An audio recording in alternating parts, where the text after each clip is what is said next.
All right, in this video, I'm going to show you how to pipe a perfect circle without lining and flooding.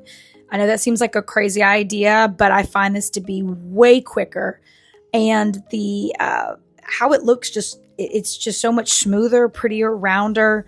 I'd almost venture to say perfect. So as you can see right here, I'm working on a bubble for the Wicked cookie set.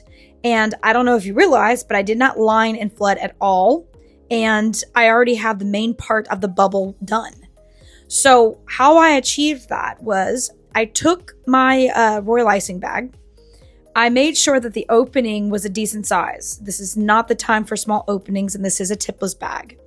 If you were going to use a regular piping bag with actual a nozzle or pastry tip, you would want to at least have a size 5 for small to medium sized cookies for this technique. Or if you're doing a large cookie, you could possibly go up to a size 8.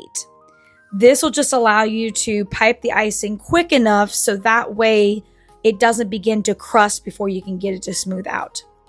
As you can see in the video that I'm taking the bag and I'm holding the bag perpendicular, right centered where I want this circle to be.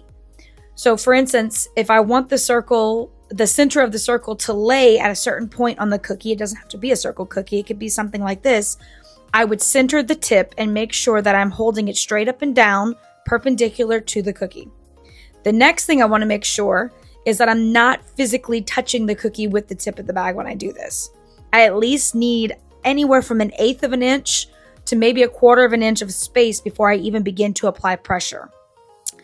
One of the tricks with this, or one of the main issues with this particular trick, is that if you're too far away from the cookie, you're not going to end up building up a mound of icing like you see.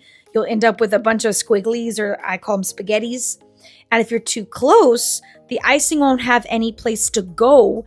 And when it does exit the bag, it's going to do what I call mushrooming, where it will bulge out the sides, but then the center where your bag is actually located, it will be really low and almost kind of look like a mushroom.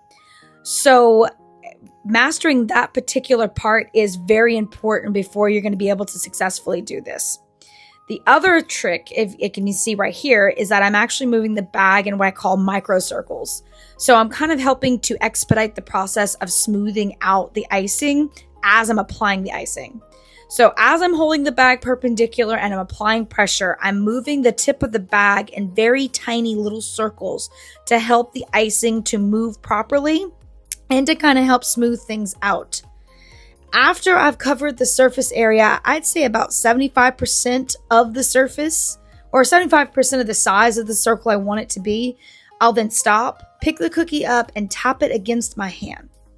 I will never tap it against this turntable or the table, as my hand moves and gives, whereas the hard surface of the turntable and table does not.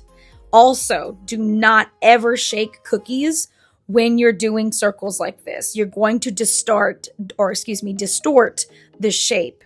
So always, always, always tap, never shake.